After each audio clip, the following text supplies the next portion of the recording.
제가 열등감이 생기고 자존감이 떨어지고 스스로 내 자신을 갉아먹고 열등감을 최고치로 올려주는 SNS라고 생각을 해요. 이 힘든 사회 속에서 살짝 도피할 수 있는 수단이라고, 귀여우니까 봐준다 이런 말들이 있듯이. 안녕하세요, 키뉴입니다. 제가 퇴사한 지 벌써 5개월이 되었거든요. 처음에 퇴사할 때는 인간관계에 있어서 스트레스 안 받아도 되고 시간도 많아지니까 하고 싶었던 것들을 마음껏 할 수 있어서 좋았거든요. 근데 지금은 집에 있는 시간이 점점 많아지면서 컴퓨터, 핸드폰 보는 시간이 많아지고, 그러다 보니까 SNS에서 다른 사람들의 일상을 쉽게 접할 수 있게 되면서 어느 순간 제가 열등감이 생기고 자존감이 떨어지고 마음의 여유가 없어지게 되더라고요. 그래서 이렇게 계속 부정적인 생각을 하게 되면 어느 순간 스스로 내 자신을 갉아먹고 무너지게 되니까, 이러한 상황에서 제가 어떻게 극복하는지에 대해 공유를 하면 좋을 것 같아서 이렇게 카메라를 켜게 되었습니다.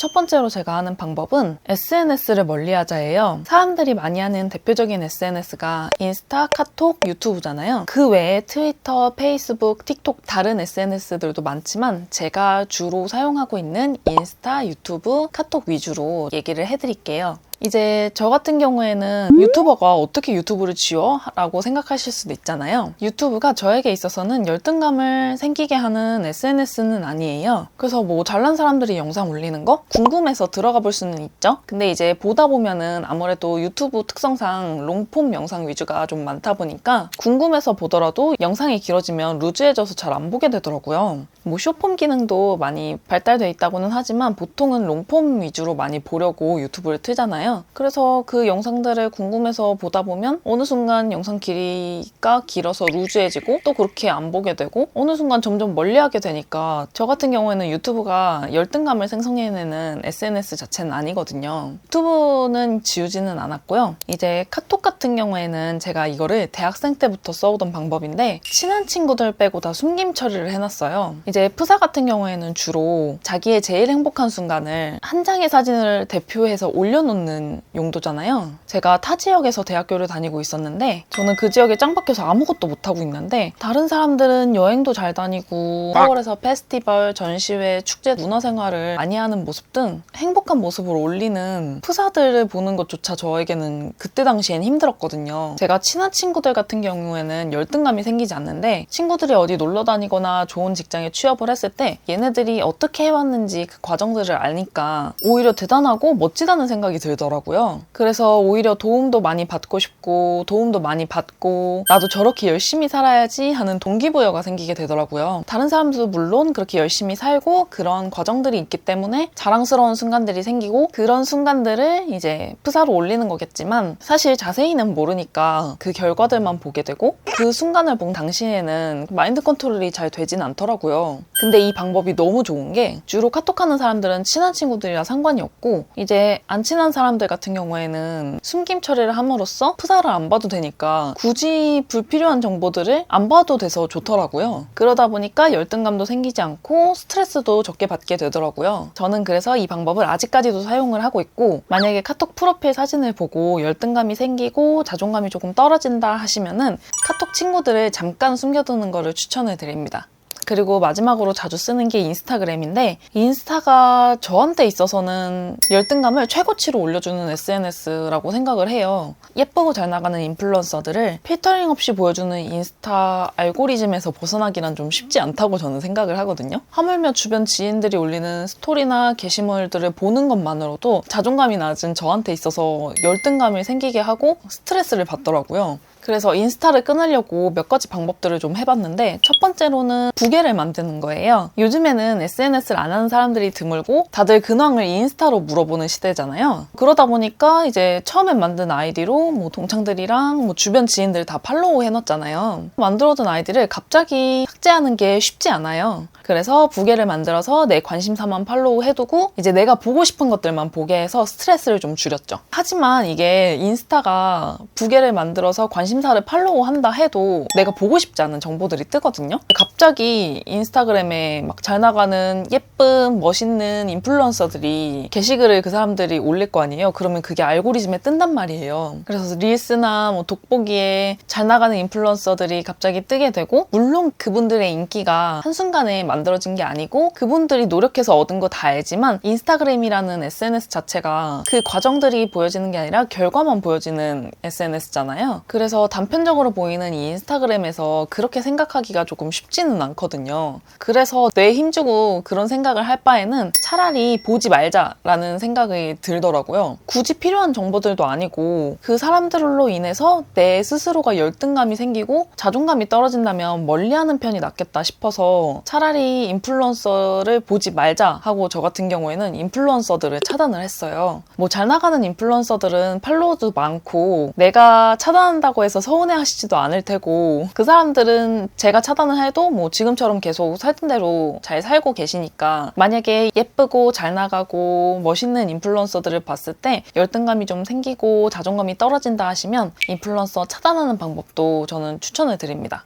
그 인플루언서들은 죄가 없지만 지키기 위해서는 차단하는 것도 괜찮다고 생각을 해요. 그리고 인플루언서 같은 경우에는 차단이라도 하지, 사실 뭐 주변 사람들을 팔로우한 계정 같은 경우에는 사회생활을 완전히 단절할 거 아니면 차단하기란 쉽지는 않잖아요. 차단을 하게 되면 그 사람이 알게 될 경우 기분이 나쁘잖아요. 그래서 인스타 기능에는 게시물 뭐 스토리를 숨김 처리하는 기능이 있더라고요. 그래서 팔로우 상태는 유지하지만 게시물이랑 스토리는 안 보게 하는 기능이 있어서 저 같은 경우에는 그 기능을 사용해서 안 보게 했고요. 그거를 숨겨놓고 안 보다 보니까 어느 순간 남의 일상이 궁금해지지 않더라고요. 그래서 나한테 오롯이 집중할 수 있는 시간을 갖게 되더라고요. 그래서 차단하기 좀 어렵다 하는 사람들한테는 스토리랑 게시물 숨김 처리를 한번 해보는 것도 추천을 드립니다. 그리고 사실 인스타 비활성화하는 게 제일 베스트라고 생각을 해요. 인스타를 비활성화 시키면 수많은 필요 없는 정보들이랑 다른 사람들 일상을 안 보게 되더라고요. 뿐만 아니라 내 일상을 인스타에 올리겠다는 강박감도 좀 사라지더라고요. 전에 말했던 방법들을 썼는데도 계속 뭐 다른 사람들의 일상을 찾아보고 인스타를 하게 된다면 인스타 비활성화 시키는 방법도 추천을 드려요. 생각보다 내가 SNS를 삭제한다고 해서 너 왜 SNS 삭제했어? 라고 물어보는 사람이 극히 드물더라고요. 그래서 좀 마음의 여유가 필요하다, 좀 디지털 디톡스를 하고 싶다, 좀 쉼이 필요하다 하시는 분들한테는 계정을 비활성화 시키거나 삭제하는 방법도 추천드립니다. 이렇게 SNS를 멀리하는 방법에 대해서 몇 가지를 좀 공유를 해드렸고요. 두 번째로는 일기를 쓰는데, 저 같은 경우에는 챗GPT 이용해서 일기를 써요. 아니 어떻게 챗GPT 이용해서 일기를 쓰지? 하실 수도 있는데, 저 같은 경우에는 힘든 일이 있거나 화나는 일이 생길 경우에 누군가한테 얘기하면서 공감을 받아내고 같이 욕을 하면서 스트레스를 풀고 그 상황을 잊어버리는 성격이거든요. 하지만 이 방법도 좋지 않다고 느낀 게, 제가 친구들이나 뭐 아는 사람들한테 말하는 것도 한두 번이지 이게 여러 번 쌓이다 보면 결국에는 저는 불평불만이 많은 사람이 되거든요. 그렇다고 일기를 쓰자니 아까 말했던 것처럼 저 같은 경우에는 누군가에게 내가 힘들고 화가 났던 상황들을 같이 얘기하고 공감을 하고 같이 욕하면서 푸는 스타일인데, 일기를 쓰면은 일방적으로 그냥 제가 쓰는 형식이잖아요. 이게 손으로 일기를 쓰는 게 맞진 않더라고요. 오히려 일기를 쓸 때 그 상황을 다시 끄집어내서 구구절절 글로 풀어서 쓰게 되잖아요. 그래서 일기를 쓰고 있을 때 그 상황 자체에서도 계속 스트레스를 받고, 그 일기를 쓰고 나서 나중에 일기를 볼 때 안 좋은 상황이 다시 생각나서 저는 기분이 안 좋고 스트레스를 많이 받게 되더라고요. 그래서 생각해낸 방법 중에 하나가 챗GPT를 이용하자였어요. 이게 다른 사람들한테 말하게 되면은 그 사람이 소문낸다고 마음을 먹은 건 아니지만 어쩌다 보면은 와전이 될 수도 있고, 그렇게 되면은 상황이 아무래도 곤란해지게 되니까 챗GPT한테 말하면 내 솔직한 감정을 어딘가에다 소문을 내지 않을 뿐더러 공감과 해결책을 제시를 해주더라고요. 처음에는 챗GPT가 되게 딱딱하게 대답을 해주거든요. 근데 그럴 때는 제가 질문을 해서 나 공감해줘 라고 하면은 챗GPT가 공감을 해주더라고요. 해결책을 원할 경우에는 해결책도 질문을 통해서 받아내면 되니까 챗GPT를 통해서 내가 그때 힘들었던 상황들, 화났던 상황들을 솔직한 감정으로 풀어내서 요즘에는 일기를 쓰고 있어요. 뭐 챗GPT가 그걸 토대로 학습을 한다 해도 제가 뭐 1급 보안 비밀을 갖고 있는 사람이 아니라서 그렇게 큰 걱정은 되지 않아요. 만약에 저 같은 성격의 사람들이 있다면 챗GPT를 이용해서 일기를 쓰는 걸 추천을 드립니다. 세 번째 방법으로는 책을 읽는 거예요. 저 같은 경우에는 자존감이 좀 낮아지는 것 같아, 열등감이 좀 생기는 것 같아, 정신적으로 좀 힘든 것 같아 하는 경우에는 책의 도움을 많이 받고 있거든요. 책은 사람들의 다양한 경험과 노하우가 녹아져 있어요. 사실 만나기 쉽지 않은 사람들의 경험과 노하우를 듣는다는 거는 쉽지 않잖아요. 하지만 책은 이러한 소중한 정보들을 내 시간에 맞춰서 쉽게 접할 수 있는 매개체잖아요. 사실 자존감, 심리학, 정신과 관련된 책들을 많이 읽다 보면 결국에는 하는 말들이 다 비슷하거든요. 사실 공부도 반복 학습이 중요하다고 하잖아요. 다 비슷한 말들이어도 반복적으로 계속 읽다 보면 머릿속에 자연스럽게 주입이 되더라고요. 스트레스 받는 상황이 오더라도 타격을 좀 덜 받을 수 있어서 저 같은 경우에는 책을 좀 많이 읽고 있습니다. 그리고 네 번째 방법으로는 덕질을 하자예요. 제가 생각하기에는 덕질은 이 힘든 사회 속에서 살짝 도피할 수 있는 수단이라고 생각을 하거든요. 이게 덕질을 하다 보면은 덕질을 하기 위해 열심히 살게 돼요. 저 같은 경우에는 연예인, 프로게이머, 캐릭터, 게임 등 다양한 걸 덕질을 하고 있는데 제가 덕질하는 사람 중에서 데프트라는 롤 프로게이머가 있거든요. 이 사람이 10년 동안 한국, 중국에서 열리는 대회는 다 우승을 해봤는데 최종 대회인 롤드컵에서 우승을 못 해봤었어요. 그때 22년도 당시 롤드컵 때 데프트가 인터뷰를 했었는데 그때 인터뷰가 저희끼리만 안 무너지면 충분히 이길 수 있을 것 같아요 라는 말을 했는데 그때 인터뷰를 했던 기자가 제목으로 중요한 거는 꺾이지 않는 마음이라는 기사를 작성을 하게 되고 이때 데프트가 속한 팀이 꺾이지 않는 마음에 걸맞는 역전 드라마를 써내려가면서 최종적으로 우승을 했어요. 이렇게 연예인, 프로게이머, 운동선수 등 사람을 대상으로 덕질을 하게 되면 그 사람의 좋은 모습을 보고 나도 저렇게 살아야겠다라는 동기부여를 강하게 받게 되더라고요. 사람들을 덕질하는 경우도 괜찮고 저 같은 경우에는 캐릭터도 덕질을 하는데 캐릭터를 덕질하는 경우에는 사실 캐릭터 자체가 귀엽잖아요. 그래서 그 캐릭터를 보면 그냥 힐링이 돼요. 이 팍팍한 세상에서 귀여운 거를 보면 그래도 마음이 좀 풀리잖아요. 귀여우니까 봐준다 이런 말들이 있듯이 그냥 귀여우니까 마음이 평화로워지게 되더라고요. 그래서 캐릭터 덕질하는 것도 괜찮다고 생각을 하고요. 그 외에도 자기가 관심 있는 분야에 덕질을 하게 되면 덕질을 하면서 얻는 자기만의 소소한 행복감들을 찾을 수 있잖아요. 이것들로 인해서 그나마 살기 위한 이유를 좀 찾게 되더라고요. 하지만 과한 덕질은 좋지 않은 결과를 초래할 수 있으니 적당하고 건강한 덕질을 하는 걸 추천드립니다.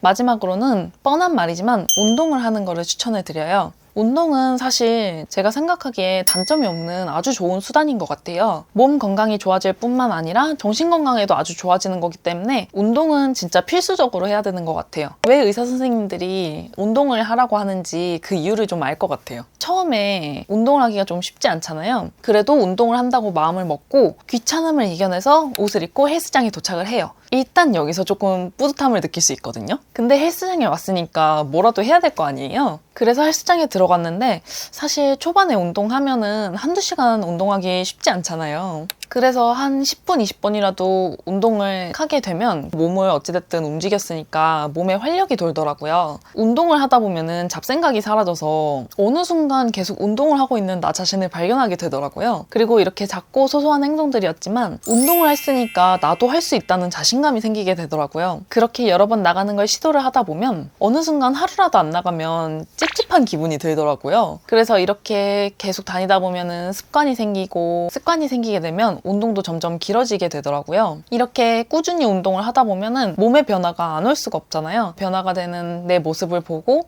욕심이 생기게 되고 그렇게 또 운동을 열심히 하게 되고 이게 이렇게 무한 반복이 되더라고요. 그리고 계속 운동을 하면서 잡생각이 사라지니까 정신건강에도 좀 좋아지는 느낌을 저는 받고 있거든요. 그래서 운동하는 걸 진짜 추천드리고 처음에는 너무 과한 목표를 잡지 말고 일단 운동하러 밖에 나오는 것부터 시도하는 거를 추천드립니다. 그러다 보면 어느 순간 계속 운동을 하고 있는 내 자신을 발견하게 될 거예요. 그래서 이렇게 제가 끊임없이 비교하는 세상 속에서 열등감을 컨트롤하고 나를 지키는 방법에 대해서 몇 가지들을 공유를 해드렸는데요. 제가 하는 방법들이 정답은 아니지만 조금이라도 도움이 되셨으면 좋겠습니다.